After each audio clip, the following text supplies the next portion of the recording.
Assalamualaikum warahmatullahi wabarakatuh. Sudah siap belajar hari ini?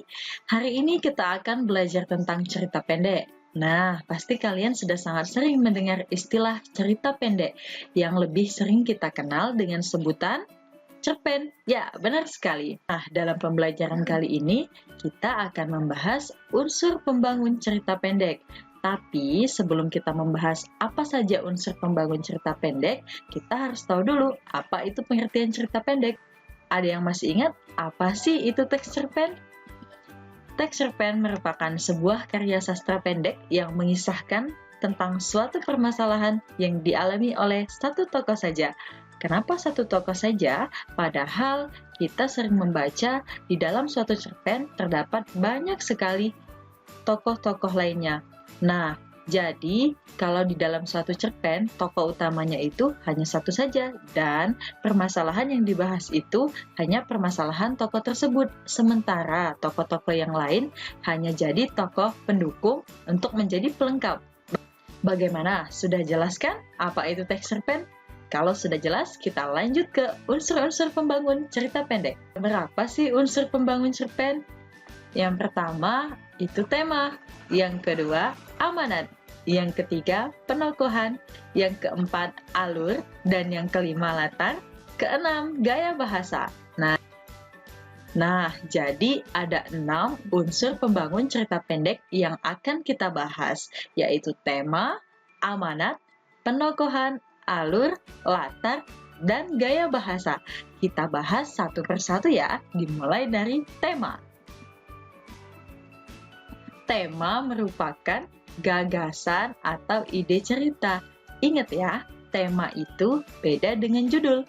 Tema merupakan gagasan atau ide cerita. Ini saya memberikan 2 contoh gambar ilustrasi yang bisa kita gunakan sebagai contoh tema. Saya memberikan contoh 2 ilustrasi gambar.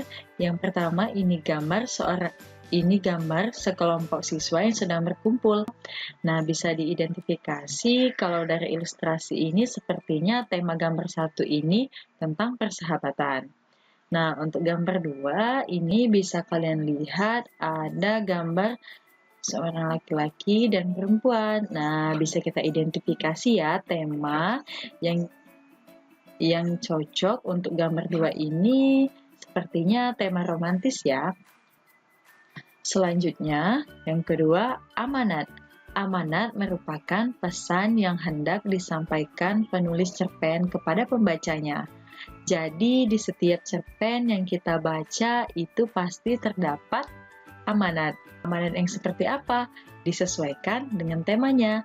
Di yang ketiga, penokohan. Apa itu penokohan? Penokohan adalah cara penulis menggambarkan karakter tokoh. Nah, di sini saya menampilkan 2 ilustrasi. Nah, di sini gambar seseorang yang sedang marah.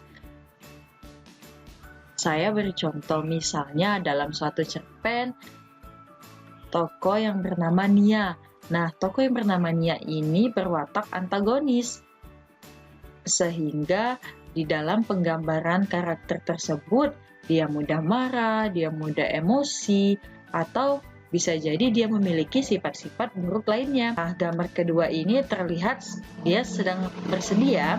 Nah, ini bisa jadi karakter tokoh yang digambarkan yaitu peran protagonis. Itu hatinya lembut, baik hati, mudah tersentuh, dan lain sebagainya.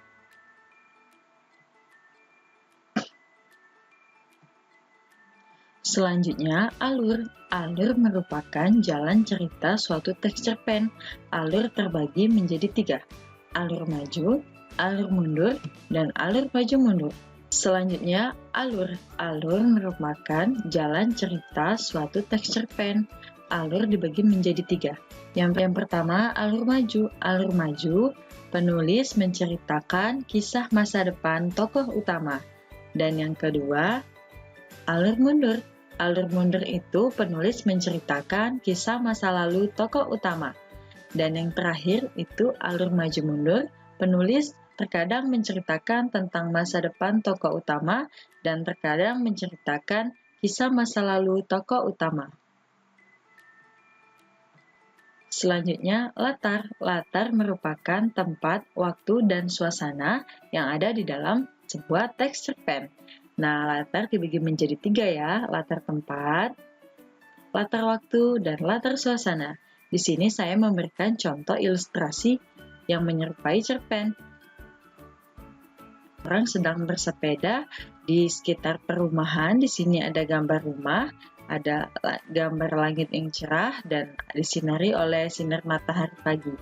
Nah, yang terakhir, gaya bahasa. Penggunaan gaya bahasa dalam suatu teks cerpen sangatlah penting.